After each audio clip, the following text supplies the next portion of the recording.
आपका ET now स्वदेश पर आप देख रहे हैं क्लोजिंग कॉल्स। मैं हूं आपके साथ अशेषा अध्वर्यु और हमारे नोएडा स्टूडियो से हमारे साथ डिम्पी भी जुट चुके हैं। सबसे पहले बाजार पर नजर डालें तो दिन की ऊंचाई से गिरावट तो दिखी है, मेटल शेयरों में गिरावट दिखी है और सभी सेक्टोरल इंडिसेस लाल निशान में आज कारोबार कर रहे हैं। लेकिन सबसे पहले आपको बता दें अगले 1 घंटे में कौन से वो खास सेगमेंट्स हैं जो आपको देखने मिलेंगे। 2:35 पर सबसे पहले हम आपके लिए लेकर आएंगे क्लोजिंग कॉल्स। 2:40 पर ऑप्शंस के चैंपियंस, जहां पर हमारे खास मेहमान कुछ एफएनओ ट्रेडिंग आइडियाज लेकर आएंगे। 3 बजे मार्केट सेट 3:15 पर कुछ और ट्रेडिंग आइडियाज बीटीएसटी और एसटीबीटी ट्रेड में, और 3:20 पर कल कौन से इंपॉर्टेंट क्यूज और ट्रिगर्स होंगे जहां पर आपको नजर रखनी चाहिए, उस पर भी हम फोकस करेंगे। लेकिन सबसे पहले बाजार की बड़ी बातों पर नजर डालते हैं। बाजार में रिकवरी दिखी है। निफ्टी 24,850 के पास, दिन के निचले स्तर से देखें तो शानदार तेजी 24,850 के पास। बैंक निफ्टी में भी निचले स्तर से रिकवरी दिखी है, 200 अंकों का सुधार और अब 52,000 के पास क्रॉस करता हुआ। अच्छे नतीजों के चलते एचडीएफसी बैंक के शेयर में करीब 3% की तेजी दिखी है। एसेट क्वालिटी इंप्रूव होती हुई नजर आई, जिसके चलते एचडीएफसी बैंक 3% ऊपर है। टाटा केमिकल की बात करें तो 10% की तेजी यहां पर। टाटा सन्स की लिस्टिंग की खबर से टाटा केमिकल में 10 से 11% की तेजी है और कमजोर नतीजों के चलते इंडिया मार्ट इस स्टॉक में 18% की गिरावट है। याद रखें पिछले कई क्वार्टर से कंपनी ने कमजोर नतीजे पेश किए हैं। इस क्वार्टर में फिर एक बार कमजोर नतीजे रहे, जिसके चलते 18% की तेजी इस स्टॉक पर दिखी। लेकिन आज काफी वॉलेटाइल रहा है बाजार, लेकिन अब शानदार रिकवरी दिखी है। पिछले कुछ आधे 1 घंटे की बात करें तो दिन के निचले स्तर से रिकवर होता हुआ बाजार 24,850 के पास। लेकिन डिम्पी, अब कौन से लेवल्स पर हमें नजर रखनी चाहिए आज के लास्ट के 1 आवर के लिए, और कल के लिए भी कौन से इंपॉर्टेंट ट्रिगर्स होंगे जिसका इंडेक्स लेवल पर इंपैक्ट दिखाई दे सकता है? अशेषा, पहले तो अच्छा लग रहा है आज आप हमारे साथ क्लोजिंग शो में हैं, और दूसरा, सुबह हमने आपके सामने एक बात की थी कि बैंक निफ्टी 52,500 यानी कि 52,500 को टेस्ट कर सकता है। प्रोबेबिलिटी काफी हाई है, और अगर आज आप लेवल्स चेक करेंगे बैंक निफ्टी के तो आज सुबह सुबह मार्केट ने वो लेवल को टेस्ट किया और आज का जो हाई बना वो था 52,577 का, यानी कि 577 का। तो 77 पॉइंट से आज हाई बन गया और 52,500 के हमारे टारगेट्स अचीव हो गए, जो सुबह हमने डाटा के बेसिस पे आपका एनालिसिस भी करके बताया था। कोई बड़ी बात नहीं है कि मार्केट के पास जो 52,000 की क्लोजिंग मिली है 52,500 में तब्दील कर दे। लेकिन जैसे ही वो लेवल टेस्ट हुए तो बाजार के अंदर एक शेयर जोर का एक सेल ऑफ आया। ये सेल ऑफ कुछ वैसे ही था जैसे बाय आया था। 51,000 वाला आप लो टेस्ट करके आए थे फ्राइडे को, और बहुत स्पीड से आप 52,000 तक ले आए। 1000 पॉइंट आपने चलाया बैंक निफ्टी के अंदर।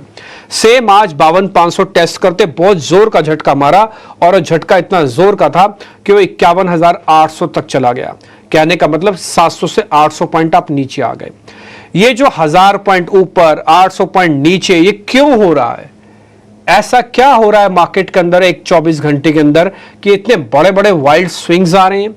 क्या इसके पीछे विक्स है? नो, विक्स हाँ एक लेवल के लिए है, मैं ये कह सकता हूं, क्योंकि इंडिया विक्स अगर आप अभी भी चेक करेंगे तो 5% ऊपर दिखेगा। ये अंदरूनी कुछ ना कुछ मार्केट के पास फियर है जिसकी वजह से चल रहा है। लेकिन सारा क्रेडिट या सारी इस वॉलिडिटी का पीछे विक्स को नहीं ठहराया जा सकता, इसके पीछे ओपन इंटरेस्ट भी है।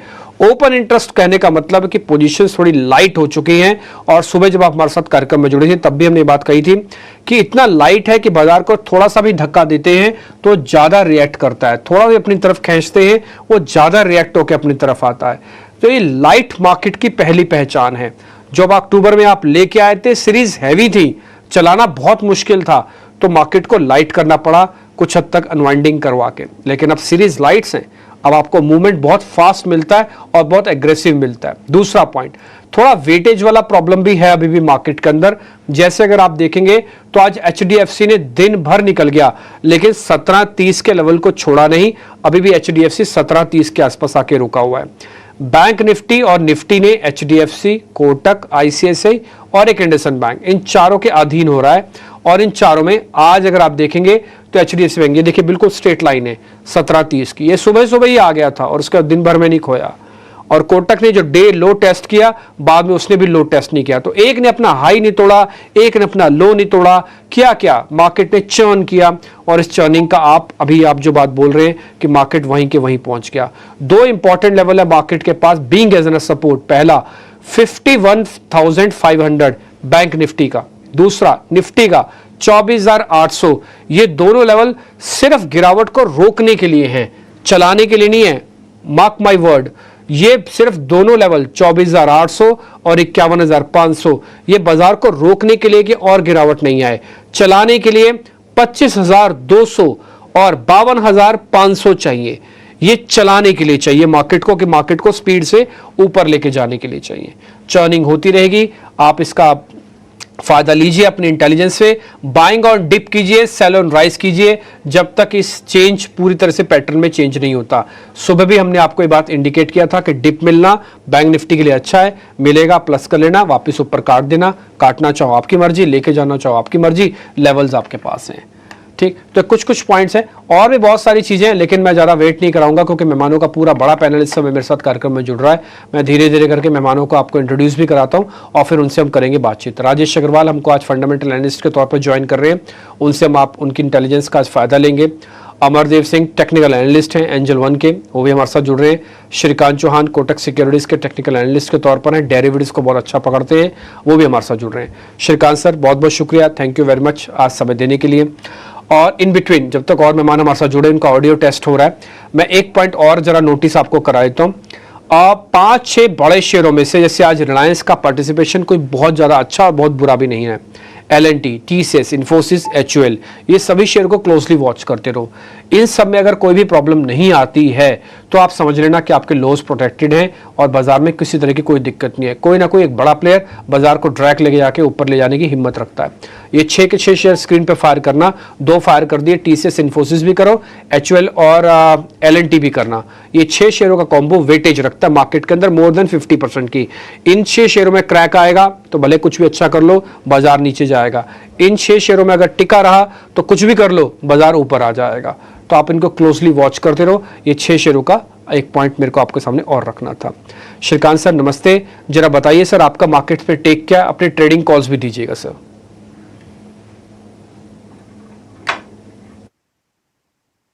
या डेफिनेटली।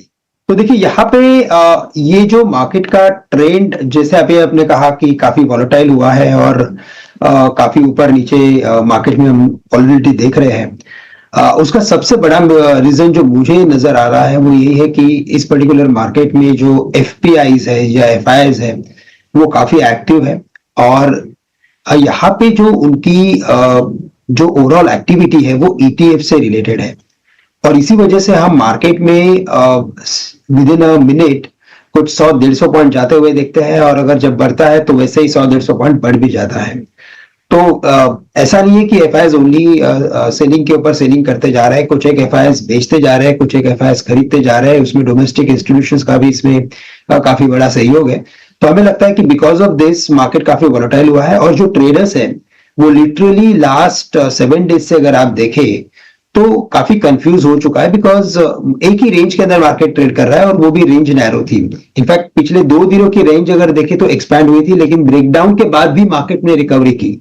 तो इसी वजह से मुझे लग रहा है कि मार्केट में जो ट्रेडर्स है वो धीरे धीरे अपने पोजीशन को long out of money call options या out of money futures out of money put options में जाके क्रिएट कर रहा है, और इसी वजह से मार्केट जो है वो काफी वॉलेटाइल हो रहा है, और बाइंग ब्रेथ जो होती है या सेलिंग ब्रेथ जो होती है मार्केट की वो कंप्लीटली मिसिंग है।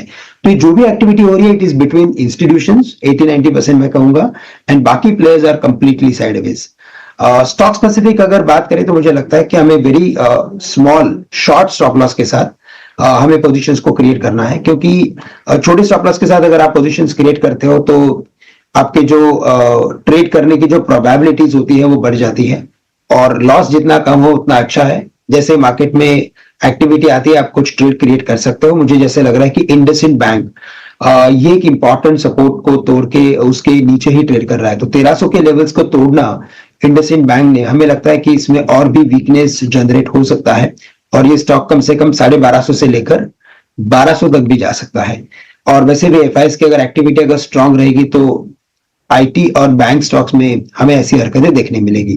तो मैं कहूंगा कि इंडसइंड बैंक को शॉर्ट करें, स्टॉप लॉस रखे 1350 का, टारगेट्स रखे 1200 और 1250 के। और साथ ही साथ मुझे लगता है कि अगर मैं किसी इंडेक्स हेवीवेट पे अगर इस पर्टिकुलर लेवल से लॉन्ग करने की कोशिश करता हूं, बिकॉज देखिए क्या है ना कि इन लेवल से अगर मार्केट ने टर्न किया तो ये मार्केट काफी अच्छी तरीके से शॉर्ट कवरिंग करा सकता है। तो उस पर्टिकुलर केस में हमें रिलायंस इंडस्ट्रीज को लॉन्ग करना चाहिए। कोई इंडेक्स हेवीवेट्स में एचडीएफसी बैंक की अगर बात करें तो वो काफी ऊपर चल रहा है, आईसीआईसीआई बैंक भी अपनी इंपॉर्टेंट लेवल से काफी ऊपर है।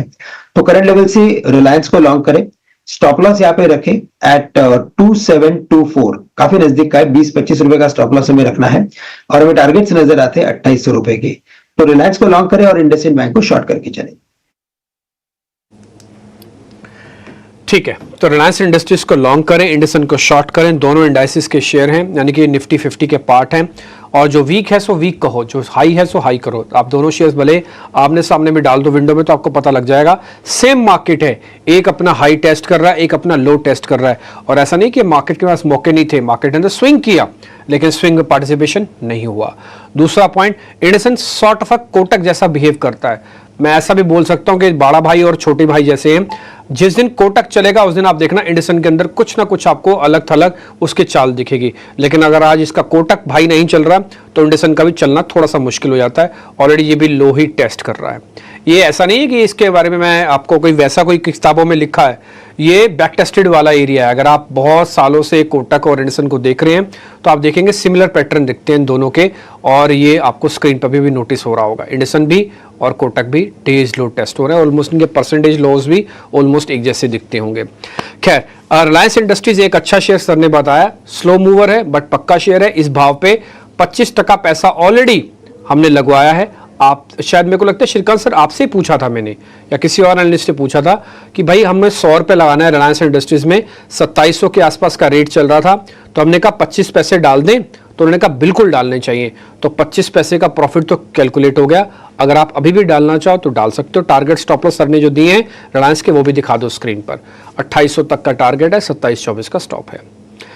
इसी तरह के मार्केट के अंदर अगर इंडाइसिस को ऊपर और नीचे करना और एक रेंज में टिके रहना, जब तक रेंज का ब्रेकआउट नहीं होगा बड़ा मूव आएगा नहीं।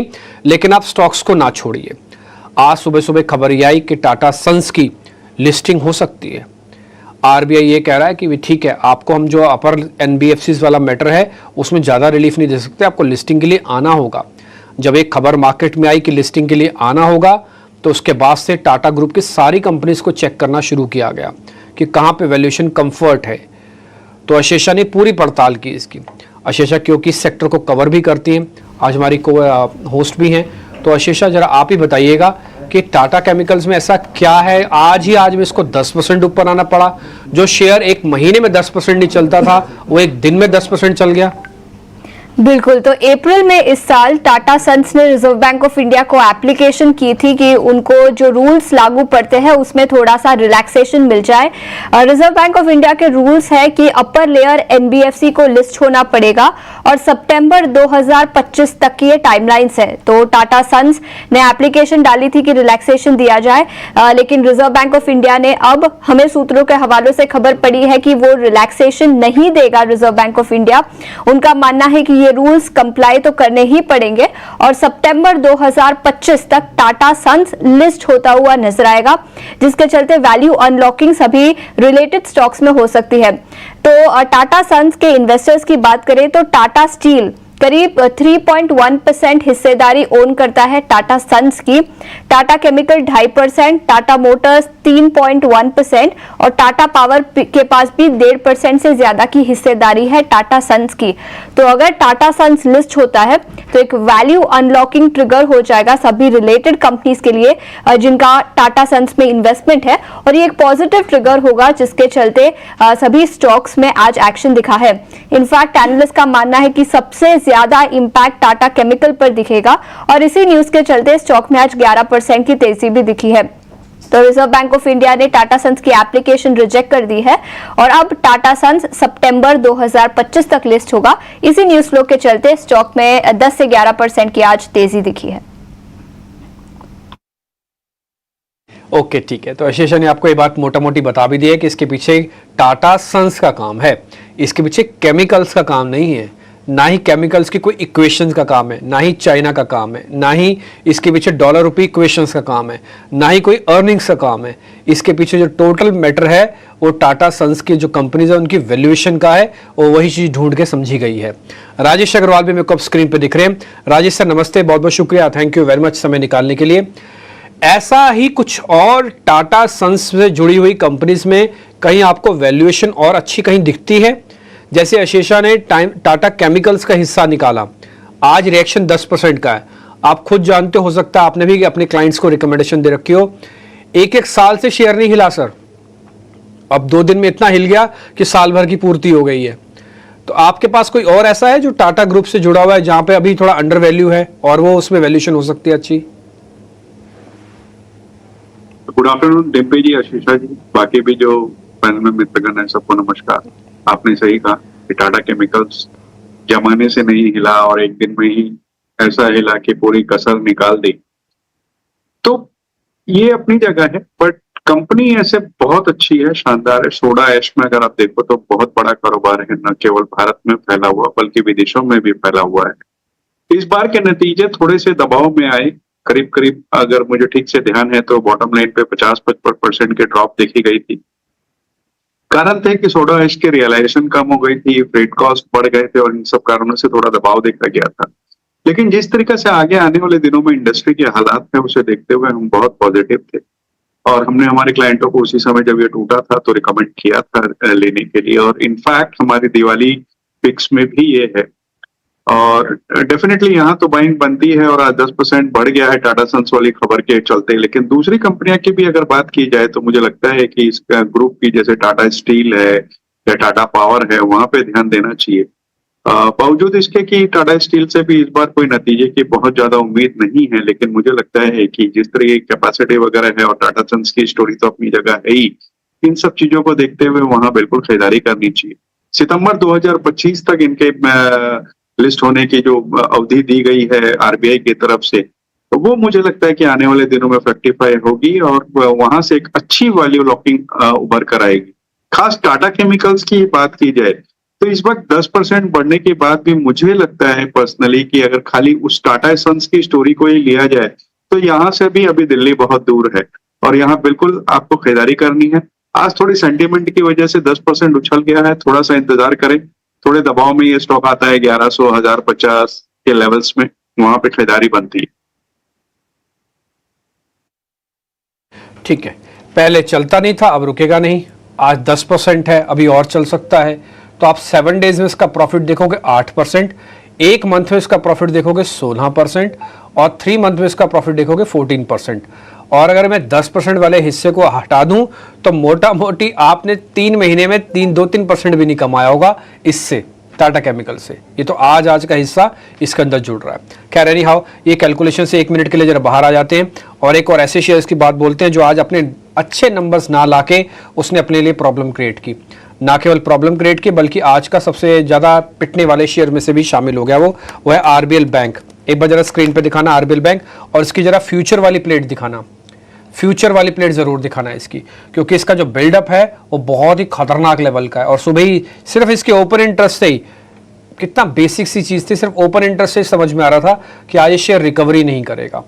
9 से 10% का ओपन इंटरेस्ट एडिशन है, प्रीमियम 0 है और शेयर में 13% तक की गिरावट है। जस्ट के तस एक साइन भी नहीं है रिकवरी का इसके अंदर।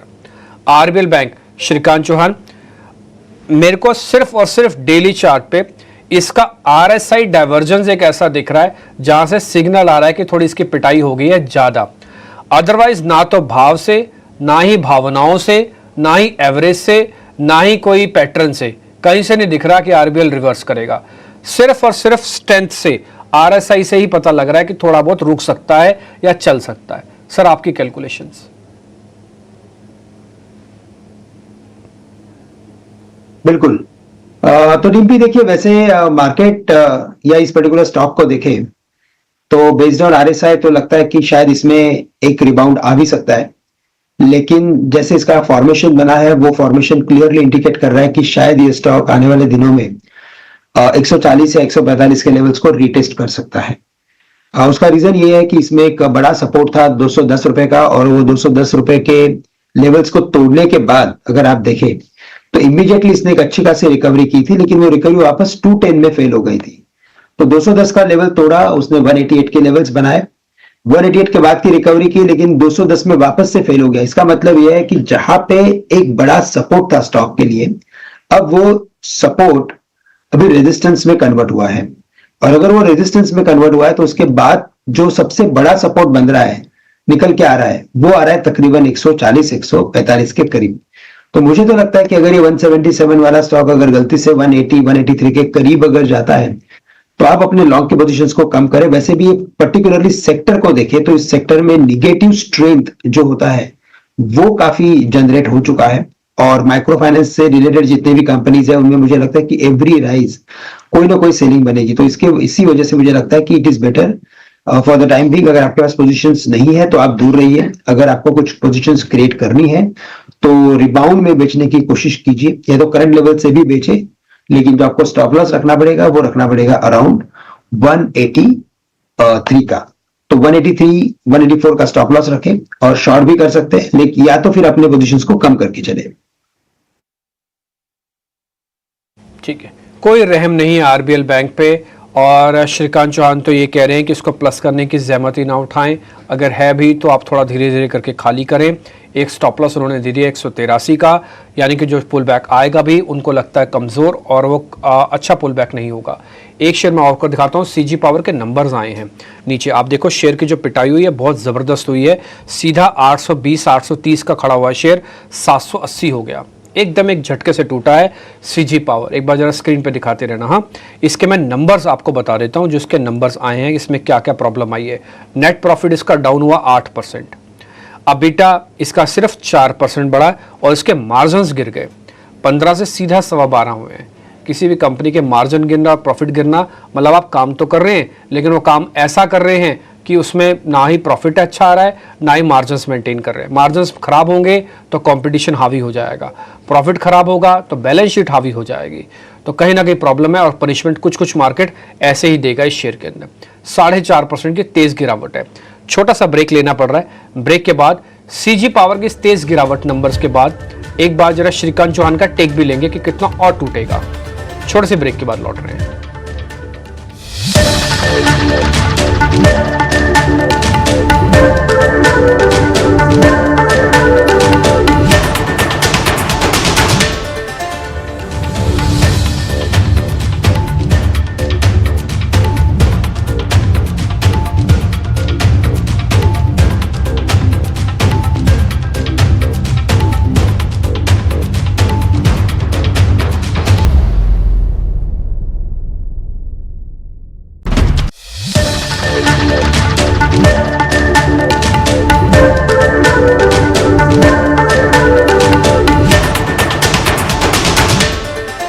ब्रेक के बाद स्वागत है आपका, आप देख रहे हैं क्लोजिंग कॉल्स। ब्रेक के पहले हमने सीजी पावर के नतीजों की बात की थी। स्टॉक में करीब 5.5% की गिरावट नतीजों के बाद दिखी है। सालाना आधार पर रेवेन्यूज में करीब 20% का ग्रोथ है, लेकिन मार्जिन्स की बात करें तो यहां पर दबाव दिखा है। एबिटा मार्जिन्स 12.2% पे आए हैं वर्सेस 15.4% जो कंपनी ने दूसरी तिमाही लास्ट ईयर रिपोर्ट किए थे। तो काफी कमजोर नतीजे हैं। स्टॉक पर भी इंपैक्ट दिखा है, 5.5% की गिरावट। राजेश, क्या राय रहेगी आपकी सीजी पावर पर? फंडामेंटल्स पर देखें तो 5.5% की गिरावट के बाद क्या आपको लगता है कि अगर फ्रेश पोजीशंस लेने हैं मीडियम से लॉन्ग टर्म में तो ये सही समय होगा?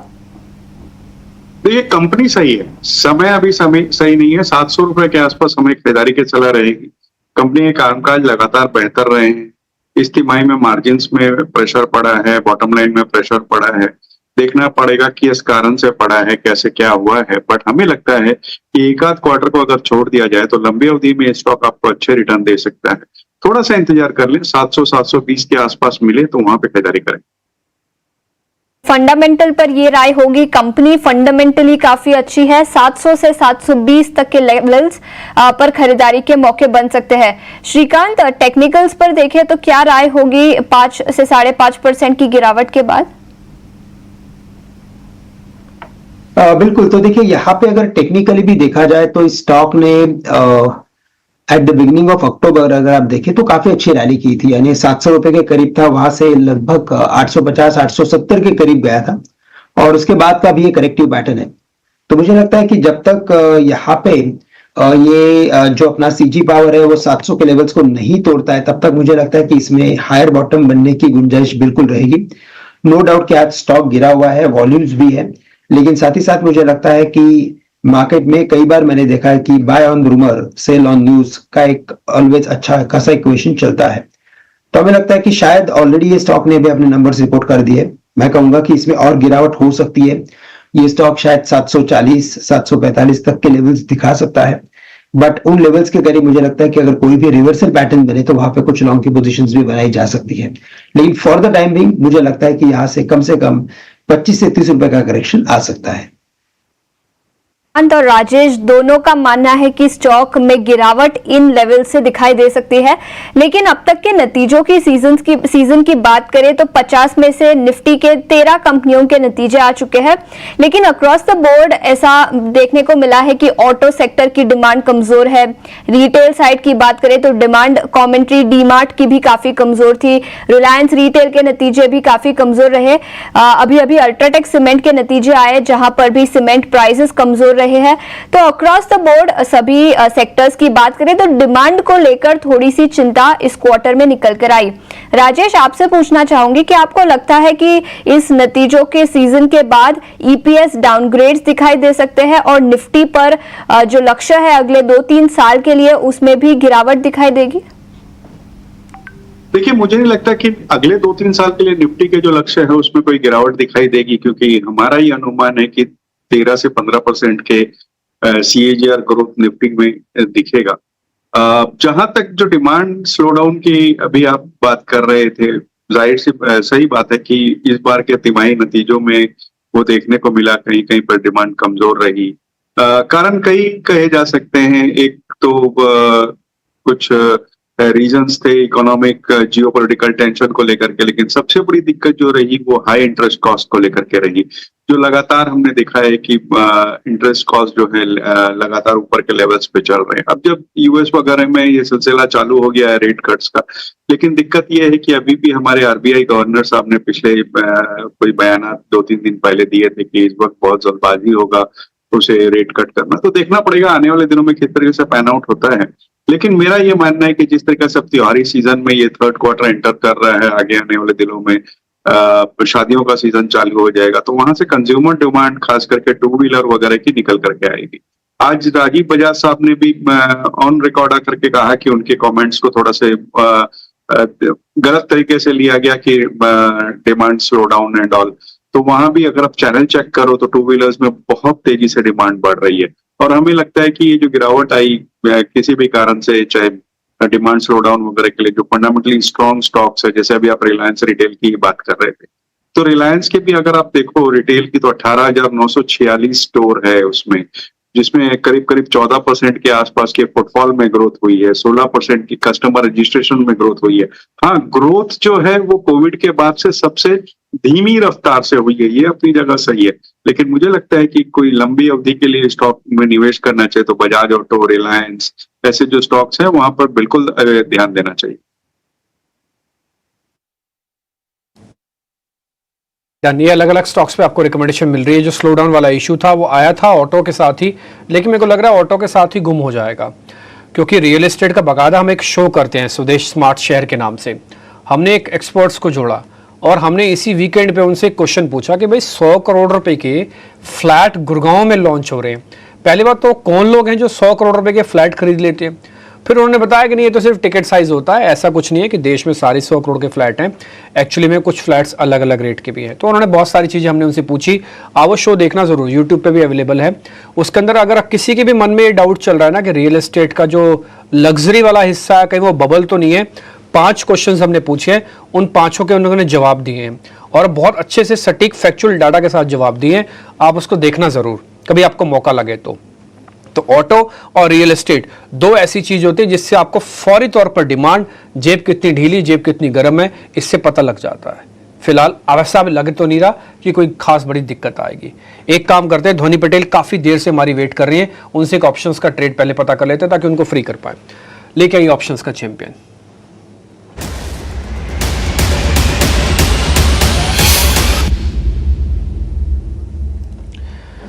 ध्वनि मैम नमस्ते। पहले तो माफी चाहता हूँ, आप काफी देर से वेट कर रहे हैं, मेरे को प्रोड्यूसर साहब ने बताया, लेकिन अब आप बताइए आपका ऑप्शंस का ट्रेड कौन सा है? गुड आफ्टरनून डिम्पी जी। डेफिनेटली आज का हमारा ऑप्शन का ट्रेड यहाँ पे रहेगा वो एक बेरिश साइड का ही ट्रेड है। ओवरऑल इसके लिए पिक मैंने करा है विप्रो को। यहाँ पे विप्रो का अगर आप डेली चार्ट स्ट्रक्चर देखेंगे तो वहां पे आपको दिखेगा कि 560 के पास इसके अंदर एक सप्लाई देखने को मिल रही है, जहां से स्टॉक जो है वो एक रेजिस्टेंस फेस कर रहा है। नीचे की तरफ 530 तक के इसके अंदर ये जो गिरावट है वो कंटिन्यू हो सकती है, तो पुट ऑप्शन के जरिए आप इसको ट्रेड कर सकते हैं। 550 की at the money put option आप खरीदे, 9 रुपए तक के भाव में आपको ये मिल जाएगी। 13 से 15 रुपए का इसका टारगेट रहेगा और स्टॉप लॉस आपको 7.5 रुपए का लगा के चलना है। मैक्स गेन आपका 9,000 और नुकसान 2250 तक का हो सकता है। ये जो 550 का आपने स्ट्राइक दिया ना, ये भी अपने आप में बहुत इंपॉर्टेंट है। ये स्ट्राइक आगे गई, अब देखो सामने ऊपर रेट देखो आप, 550 ही लिखा है, एट द मनी स्ट्राइक है, जहां पे खड़े हैं वहीं की स्ट्राइक, ना आगे ना पीछे। ये अगर लेवल यहां से जाएगा तो कम से कम 10 से 15 रुपए या 16 रुपए या 18 रुपए तक भी एक झटके में तोड़ता जाएगा। इसलिए 550 के लेवल को काफी क्लोजली आपको ट्रैक करना है, उसी की ही पुट आपको प्लस करवा रहे हैं। 9 रुपए में आपको मिल जाएगी। अक्टूबर सीरीज की है, 31 तारीख तक आपके पास समय है रखने के लिए। आज है 21 तारीख, तो 10 दिन का आप रख सकते हैं। वैसे भी ये ट्रेंडिंग स्टॉक्स होते हैं, 10 दिन की जरूरत भी नहीं पड़ेगी, 2-4 दिन में फ्री हो जाओगे आप। 9,000 का प्रॉफिट है, 2,500 रुपए तक का लॉस होगा। रेशो की जो कैलकुलेशन है सिर्फ 2-2.5 रुपए जाएंगे और करीब करीब आप डबल हो भी सकते हो। तो रेशो काफी अच्छी है, 2,000 वर्सेस 9,000 है और आप चाहे तो इसका फायदा ले सकते हैं। बट पुट है, मंदी का सौदा है। जिन लोगों के मन में दिमाग में चीज घर कर चुकी है कि हमको ये प्रॉफिट लॉस से नहीं हम कर सकते, हमें शॉर्ट नहीं आता करना, तो फिर आप देख के करना अपने हिसाब से, ठीक है जी। तो ये 550 गया तो ये पक्का पुट चलेगी, 550 नहीं गया तो आपको रिग्रेसली वेट एंड वॉच भी करना पड़ सकता है। स्टॉप लॉस अच्छे से डाल के बैठना, उसमें चेंज मत करना किसी भी तरह का। ध्वनि बहुत शुक्रिया, थैंक यू वेरी मच ये सारी कैलकुलेशंस और ये पूरा ट्रेड बताने के लिए। तो विप्रो की ट्रेड है। अच्छा, ये स्टैंडर्ड डिस्क्लोजर भी है जो सेबी ने बताया कि आपके सामने रखना है। उसमें से है कि 10 में से 9 लोग डेरिवेटिव्स में इसलिए लॉस कर लेते हैं, फाइनेंशियल डिसिप्लिन, भाव से आगे भावनाएं आ जाती हैं। दूसरा, छोटा छोटा टिकट साइज का ट्रेड होता है, वो ट्रांजैक्शन में पता नहीं लगता हमारे कितने पैसे गए, लेकिन अगर आप साल के एंड में देखोगे तो कई लाखों रुपए चले जाते हैं। तो इसलिए ये एक मेजर लॉस है। इसके लिए सरकार ने और सेबी ने और अलग अलग रेगुलेटर्स ने मिलके बाकायदा लॉट साइज भी चेंज कर दी है। अब आपको निफ्टी जो 20 तारीख से, अभी आप 25 के लॉट पे काम करते हो, 75 के लॉट पे होगा, तो जो मार्जिन मोटा मोटी आप 1 लाख रुपए दे रहे हो आज की डेट में एक निफ्टी प्लस करने का, रफ में 2-2.5 लाख रुपए पड़ जाएगा। यानी कि निफ्टी का पर लॉट 2 लाख रुपए का ऊपर का आएगा, 2 से 2.5 लाख रुपए आएगा। एक बार श्रीकांत सर से मैं जरा राय लेता हूं, श्रीकांत तो काफी ट्रेड रखते ही हैं। श्रीकांत सर, कितना फर्क आएगा रिटेलर की ट्रेडिंग में ये जो सेबी की लॉट चेंजेस वाला प्लान है?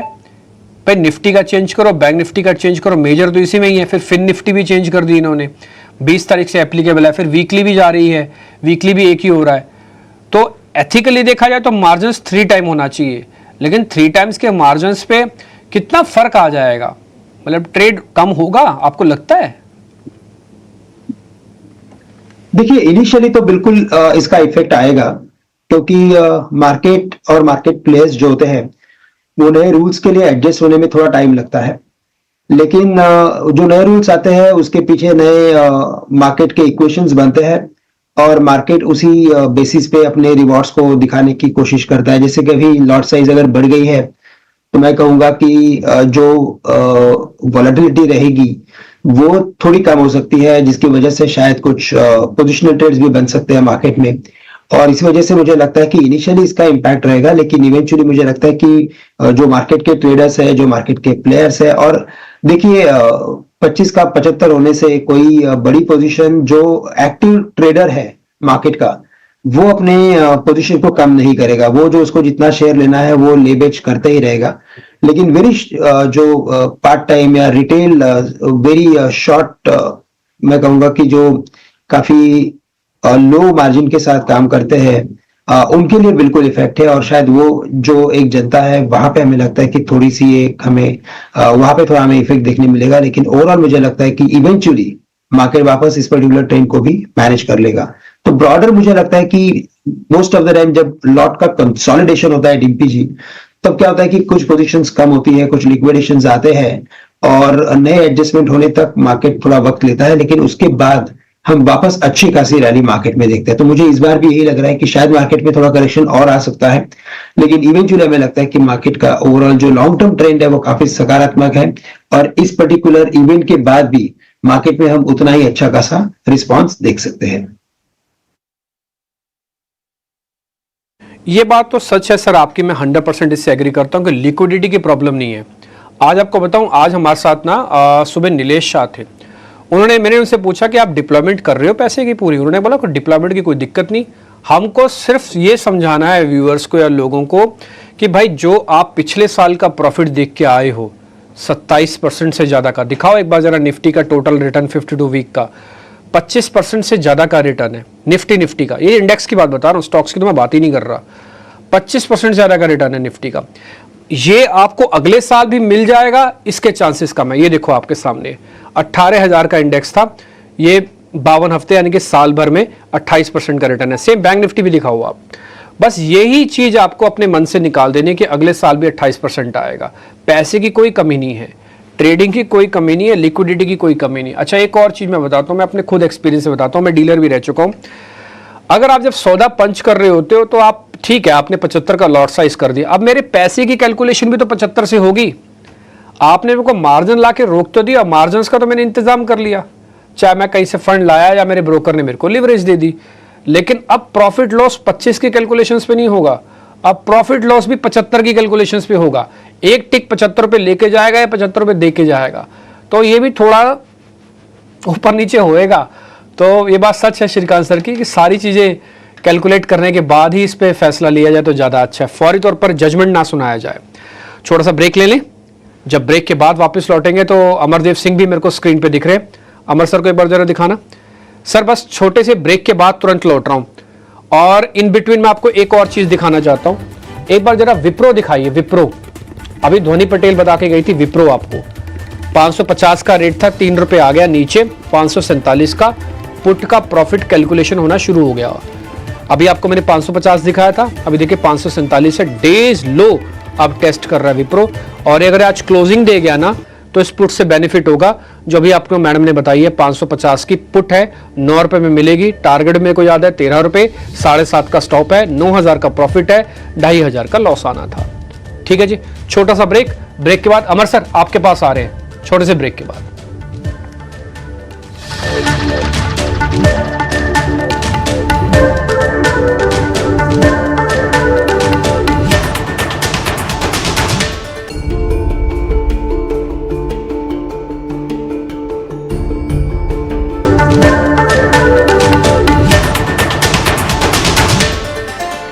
ब्रेक के बाद स्वागत है आपका। आप देख रहे हैं क्लोजिंग कॉल्स और ब्रेक के पहले हमने विप्रो पर बात की थी। इंट्राडे बेसिस पर देखें तो स्टॉक में गिरावट दिखी है, अभी 0.1% की गिरावट के साथ कारोबार कर रहा है। इनफैक्ट आईटी सेक्टर के कई और स्टॉक्स पर गिरावट है। मिड कैप आईटी से बात करें तो कोफोर्ज यहां पर तो करीब 5.5% की गिरावट दिखी है। अमर, आपसे पूछना चाहूंगी, विप्रो और कोफोर्ज दोनों स्टॉक्स पर अपनी राय दीजिए। तो विप्रो के बारे में पहले मैं बात करूंगा। तो विप्रो में फिलहाल हमें एक सेलिंग प्रेशर देखने को मिल रही है और आईटी स्टॉक्स में भी ओवरऑल एक सेलिंग प्रेशर तो फिलहाल देखी जा रही है, क्योंकि एक्सपेक्टेशंस ये हैं कि शायद उनकी जो अर्निंग्स हैं वो उस एक्सपेक्टेशंस के हिसाब से नहीं रहेंगे। और विप्रो की मैं बात करूं तो जब तक ये विप्रो 550-560 के ऊपर सस्टेन नहीं कर सकता है, maybe we could witness some selling pressure, लेकिन ऑन द डाउनसाइड 520-530 काफी स्ट्रॉन्ग सपोर्ट है विप्रो के लिए। क्योंकि मैं यदि कोफोर्ज की बात करूं तो कोफोर्ज में भी फिलहाल एक सेलिंग प्रेशर ही देखने को मिल रहा है, प्रॉफिट बुकिंग ही देखने को मिल रही है।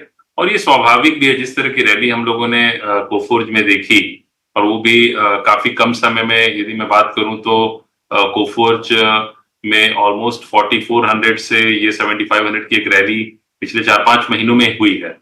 तो एक प्रॉफिट बुकिंग लाजमी है। और लोअर लेवल्स पे जो करंट लेवल्स हैं 6500 से 6600 एक इंपॉर्टेंट सपोर्ट जोन है, जहां जाके इसे कोफोर्ज को सपोर्ट मिल सकता है और वहां से फिर हमें बाइंग देखने को मिल सकती है।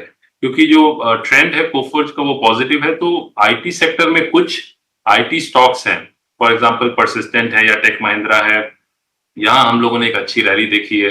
इन्फोसिस और टीसीएस में हम लोगों ने एक सेलिंग प्रेशर भी देखा है और भी कुछ काउंटर पे हम लोगों ने सेलिंग प्रेशर देखा है। तो इन्वेस्टर एक्सपेक्टेशंस जो है that is somewhat I would say mixed या टेपिड। इस कारण से एक प्रॉफिट बुकिंग हमें देखने को मिल रही है आईटी स्टॉक्स में।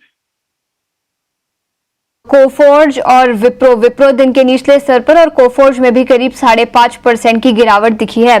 लेकिन आगे बढ़ते हैं, अब वक्त है हमारे खास सेगमेंट का मार्केट से 3।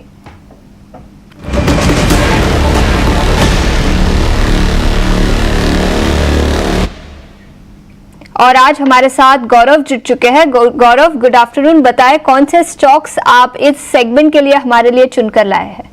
जी हाँ, आज अगर हम बात करें स्टॉक्स की तो सबसे पहले शुरुआत करते हैं अर्निंग्स के साथ, क्योंकि सीजी पावर के नंबर हमारे पास आ चुके हैं और वहाँ पे एक वीकनेस जो है हमें अर्निंग्स में देखने को मिला था। हालांकि रेवेन्यू की अगर बात करें तो कहीं पे 20% का अपटिक तो देखने को मिला, बट इसी के बाद अगर हम नेट प्रॉफिट पे चले तो वहाँ पे 8% का फॉल देखने को मिला था। और इसी के साथ साथ अगर हम बात करें EBITDA मार्जिन तो वहाँ पे भी 300 बेसिस पॉइंट का कंप्रेशन देखने को मिला था। हालांकि बैंक ने कंपनी ने कहा है कि कहीं पे QIP के थ्रू कहीं पे कंपनी जो है 3500 करोड़ रुपीज़ रेज करेगी, बट इसी के बाद हमने देखा कि मार्केट में इस स्टॉक में एक फॉल देखने को मिला था। इसके बाद बात करते हैं अल्ट्राटेक सीमेंट की। यहाँ पे भी एक खराब प्रदर्शन जो है हमें देखने को मिला था। अगर हम बात करें रेवेन्यू की तो वहाँ पे 13% का डाउनटिक देखने को मिला, पैट में 15% का डाउनटिक देखने को मिला। और इसी के बाद अगर हम बात करें मार्जिन की तो वहाँ पे भी एक 12.9% पे जो मार्जिन है वो आए थे, जबकि एक्सपेक्टेशन ये थे कहीं पे 15% के रेंज में मार्जिन रहेंगे। इसी के बाद हमने देखा कि एक शार्प फॉल हमें इस स्टॉक में भी देखने को मिला था। इसके अलावा बात करते हैं गार्डन रीच शिप बिल्डिंग की। यहाँ पे खबर यह है कि कहीं पे कंपनी को लेटर ऑफ इंटेंट मिला है गवर्नमेंट ऑफ इंडिया की तरफ से, जिसके अंडर वो कंपनी जो है वो 1 अकॉस्टिक रिसर्च शिप जो है वो सप्लाई करेगी। इसकी टोटल वैल्यू जो है ऑर्डर वैल्यू वो 491 करोड़ की है और 36 मंथ्स में ये ऑर्डर जो है वो कंप्लीट होने वाली है। इसके बाद हमने देखा एक तेजी देखने को मिली थी स्टॉक में। अगर हम बात करें इसके बाद उबेर और रियल्टी की तो वहाँ पे भी एक तेजी देखने को मिली और इसका मेन रीजन ये है कि कहीं पे कंपनी का जो ग्रॉस बुकिंग लेवल है वो 1348 करोड़ पे पहुंचा है उनके नए प्रोजेक्ट के लिए, जो कि ठाणे में सिचुएटेड है, जो कि महाराष्ट्र में है। और इसके बाद हमने देखा एक तेजी वहाँ पे भी देखने को मिली थी। और आखिर में बात करते हैं जोमेटो की। जैसे हमने देखा कि कहीं पे सूत्रों के मुताबिक कंपनी जो है वो फंड रेजिंग के लिए देख रही है QIP के थ्रू, और इसके ऊपर अगर हम ब्रोकरेजेस की माने तो कहीं पे अभी बैंक ऑफ अमेरिका ने बाय रेटिंग बरकरार रखते हो। टारगेट प्राइस जो है वो 325 रुपीज़ पे बरकरार रखा है। उनका मानना है कि कहीं पे कंपनी जो है 50% से भी ज़्यादा ओनरशिप के लिए टारगेट कर रही है इंडिया में, और इसी के साथ साथ अदर वही वर्टिकल्स में भी एक स्केल अप हमें देखने को मिल सकता है। इसी के बाद अगर हम बात करें जेफरीज की तो उन्होंने भी 335 रुपीज़ का टारगेट जो है वो बरकरार रखा था, और इसके बाद हमने देखा एक तेजी इस स्टॉक में भी देखने को मिली थी। तो खबरों के दम पे और ब्रोकरेजेस के दम पे इन सब स्टॉक्स में एक अच्छा ट्रैक्शन आज के दिन में देखने को मिला है।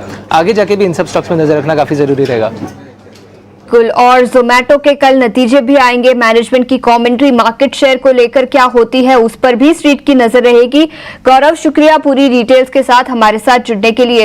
इस बीच ऑटो सेक्टर पर भी नजर डाल लेते हैं। याद रखें सुबह सभी सेक्टोरल इंडिसेस लाल निशान में थे, लेकिन ऑटो इंडेक्स में तेजी दिखी है और अब निफ्टी ऑटो इंडेक्स हरे निशान में 0.5% की तेजी के साथ, और इसमें टॉप गेनर्स में बजाज ऑटो का नाम शामिल है 4.5% की तेजी।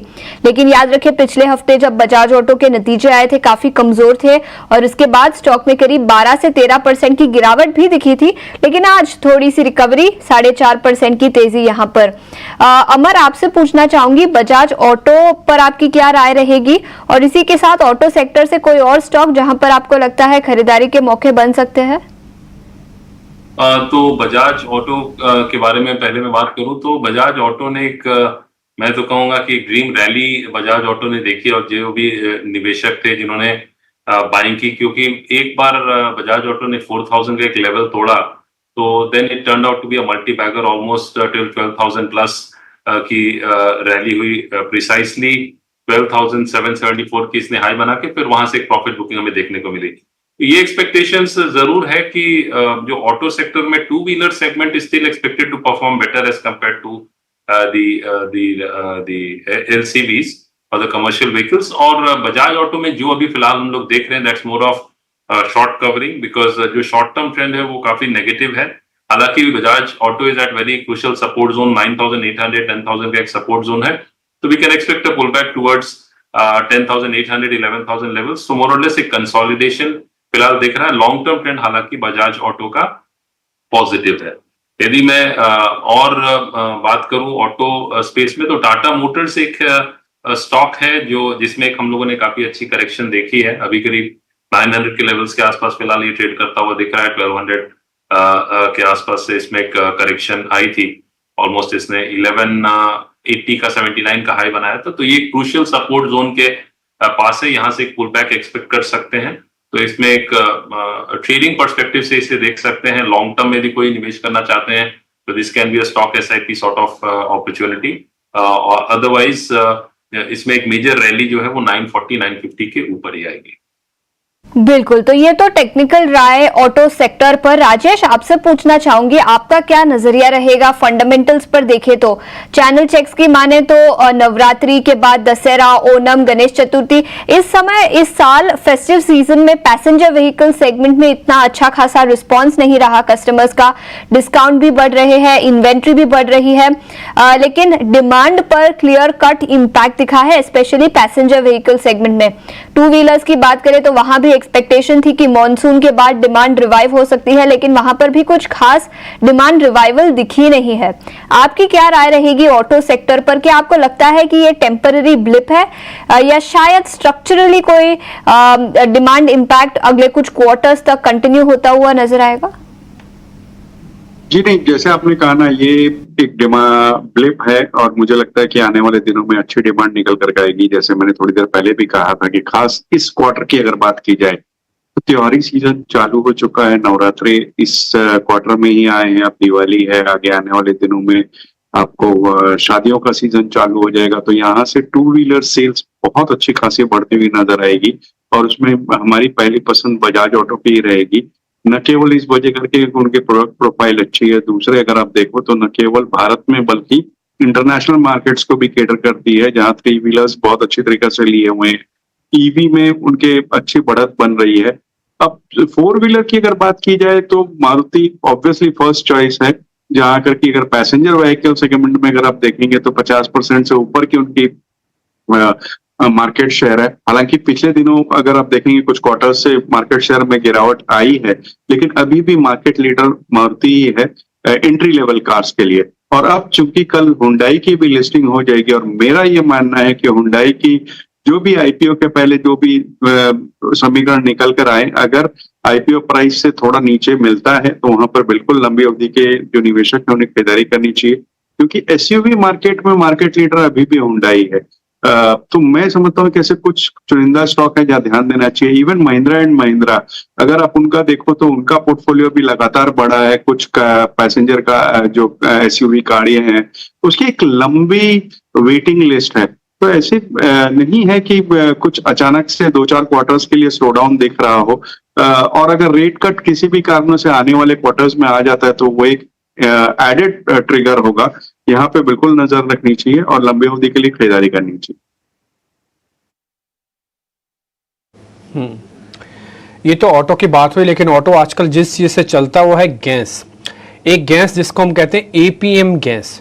ये एपीएम गैस होती क्या है? वैसे तो मैं आपको बता दूं, एडमिनिस्ट्रेटिव प्राइस मैकेनिज्म वाली गैस, यानी कि एक ऐसी गैस जिसको गवर्नमेंट ऑफ इंडिया कंट्रोल करती है, इसमें सब्सिडाइज करती है। नॉन एपीएम और एपीएम दो तरह की गैस के पार्ट हो गया। इस एपीएम गैस की इसलिए इंपॉर्टेंस है क्योंकि अगर ये महंगी और सस्ती हो जाएगी, यानी कि इस पर गवर्नमेंट कंट्रोल ना रखे और इस पर सब्सिडाइज ना करे, तो ये बहुत सारी चीज़ों पर अपना स्पाइरल इफेक्ट दिखाएगी।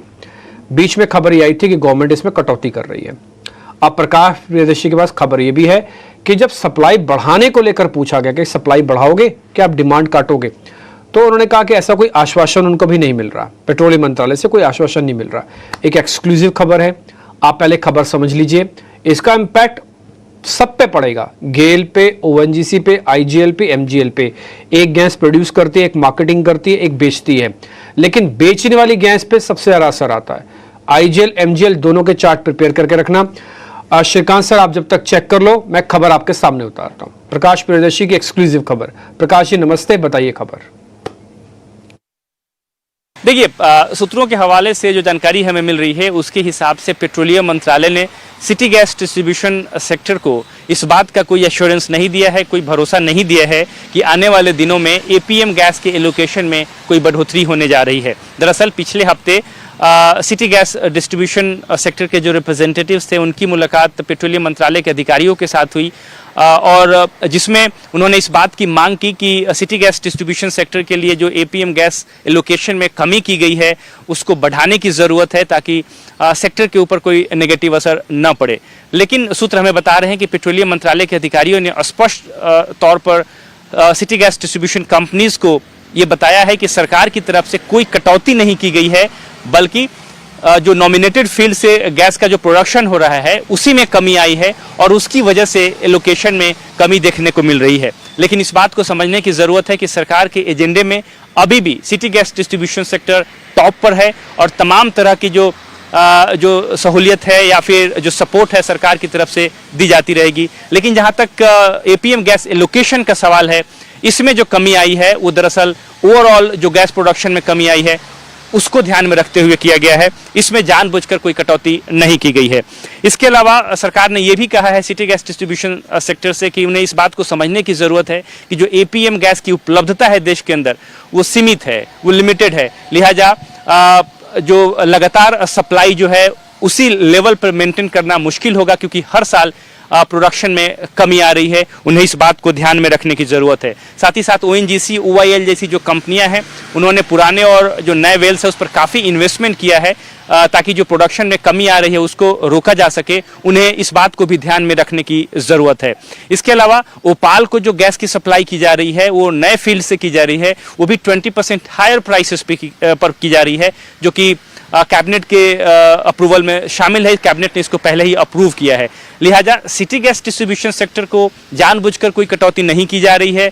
दरअसल एपीएम गैस यानी कि नॉमिनेटेड फील्ड से जो गैस प्रोड्यूस हो रहे हैं उसमें कमी आ रही है सालाना आधार पर, उसी वजह से इस सेक्टर को भी गैस एलोकेशन में कमी आ रही है। लेकिन अभी भी सिटी गैस डिस्ट्रीब्यूशन सेक्टर जो है वो सरकार के एजेंडे में टॉप पर है और तमाम तरह की जो फैसिलिटी है या जो सुविधाएं हैं सरकार देती रहेगी ताकि जो गैस बेस्ड इकोनॉमी बनाने का टारगेट है उसको हासिल किया जा सके।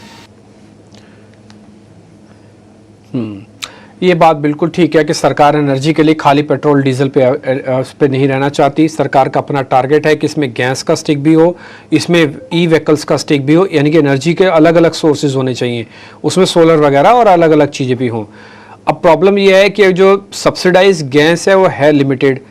अब अगर आप सप्लाई नहीं करोगे तो इन कंपनीज को दाम बढ़ाने पड़ेंगे। जब दाम बढ़ाएंगे तो इन कंपनीज की बैलेंस शीट बिगड़ जाएगी, क्योंकि इसकी डिपेंडेंसी और गवर्नमेंट का भी ऑब्जेक्टिव फेल हो जाएगा। तो बड़ी मुश्किल है। गवर्नमेंट के पास एपीएम वाली गैस है नहीं देने के लिए, डिमांड आपकी अच्छी है, उसको घटाने के लिए प्राइस बढ़ाएंगे तो दिक्कत हो जाएगी। ये कुछ प्रॉब्लम्स चल रही है, देखते हैं क्या होता है। और आपको पता ही है ना कि आईजीएल एमजीएल 10% टूट गए थे जिस दिन ये पहली बार एक खबर आई थी मार्केट के अंदर। इसलिए इस खबर के अंदर जो अपडेट आएगा वो सबसे पहले हमें आपको बताएंगे और इसको जरा नोटिस करके रखिएगा।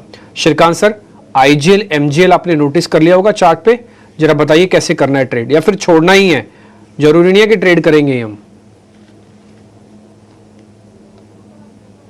नहीं तो बिल्कुल देखिए, जहां पे भी न्यूज फ्लो होता है और न्यूज फ्लो अनसर्टन होता है, हमें लगता है कि उन सभी स्टॉक्स में से हमेशा अपने ट्रेडिंग पोजीशंस को आप बिल्कुल हो सके उतना कम कर लीजिए या तो एग्जिट कर लीजिए, बिकॉज ये न्यूज फ्लो के पीछे काफी अनसर्टेनिटी बढ़ती है और स्टॉप लॉस या टारगेट्स हम सही तरीके से सेट नहीं कर सकते। अगर प्योरली टेक्निकल्स के बेसिस पे अगर कोई पोजीशन अगर खड़ी हो तो मैं यही कहूंगा कि जो आईजीएल है, एमजीएल है, वो करंट लेवल से और थोड़ा करेक्ट होते हुए नजर आ सकता है। शायद आने वाले दिनों में ये स्टॉक वापस से एक बार हमें 1400 के करीब देखने मिल सकता है, क्योंकि जो सेल ऑफ था फ्राइडे का वो काफी बड़ा था, काफी बड़े वॉल्यूम्स के साथ था, गैप डाउन था। आरएसआई अगर आप देखें तो वहां पे डाइवर्जेंस था, तो सभी मिला के देखा जाए तो मुझे लगता है कि स्टॉक थोड़ा और करेक्ट हो सकता है। साथ ही साथ अगर आईजीएल की बात करें तो यहाँ पे भी हमने एक जो एक रेंज बनी थी, एक जो कंसोलिडेशन हो रहा था, उस कंसोलिडेशन का ब्रेक डाउन हुआ है। नो डाउट कि स्टॉक काफी ओवरसोल्ड है, शायद कुछ रिबाउंड करे, लेकिन आने वाले दिनों में हमें लगता है कि ये भी स्टॉक एक बार जो 440-45 के करीब ट्रेड कर रहा है वो वापस से एक बार 400-410 के करीब आ सकता है।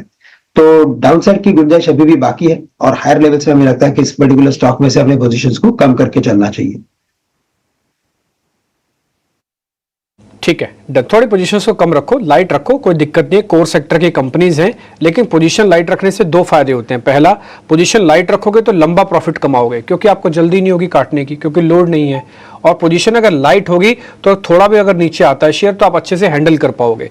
प्रॉब्लम लिवरेज से ही शुरू होती है, लिक्विडिटी की प्रॉब्लम नहीं है, लिवरेज की प्रॉब्लम है। लोगों को जो जानकारी है वो सिर्फ लिवरेज की होनी चाहिए कि भाई लिवरेज से कोई काम नहीं करना, जो पैसा है उसी से काम करो।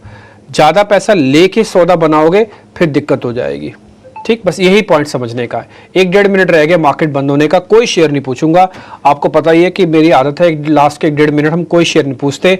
और ये कुछ वैसे ही है जैसे आप स्कूल में पढ़ते थे, आपके टीचर कहते थे लास्ट के 2 मिनट रिवीजन के लिए रखो, अगर कुछ छूट गया है, कोई कमी है, कोई देख लो सारी चीजें, तो आप अच्छे से पेपर दे पाओगे, रख पाओगे अपना।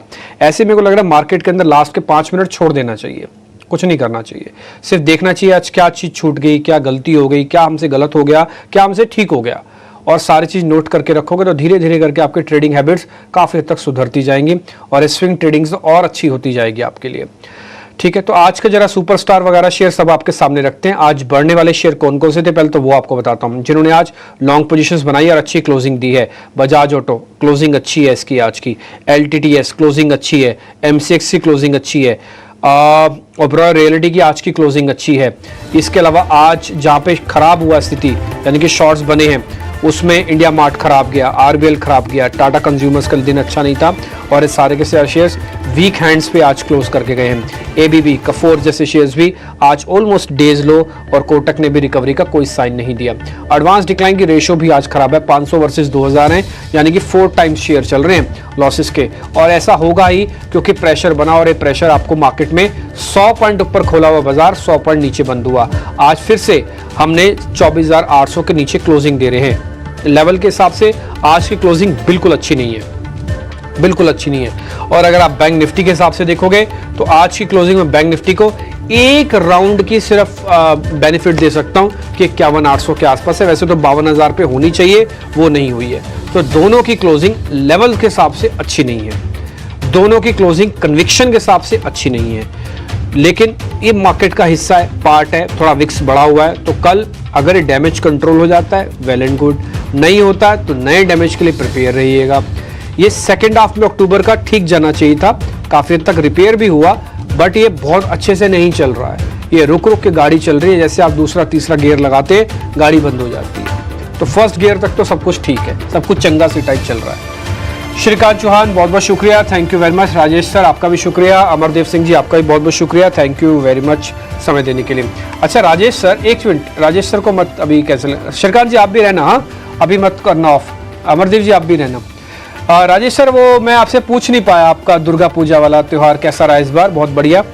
मेरे को एक चीज बताइएगा सर, चलो दुर्गा पूजा थोड़ा पीछे चली गई, दशहरा भी खत्म हो गया, आप ना कुछ बंगला में बोल के दिखाइए, दिवाली का जरा इनविटेशन दीजिए हमको, और बंगला में दीजिएगा सर, हिंदी विंदी नहीं चाहिए, बंगाली में बताइए और सबको दीजिए। श्रीकांत जी भी है वहां पे, अमर भी है, आशीषा भी है, मैं भी हूँ।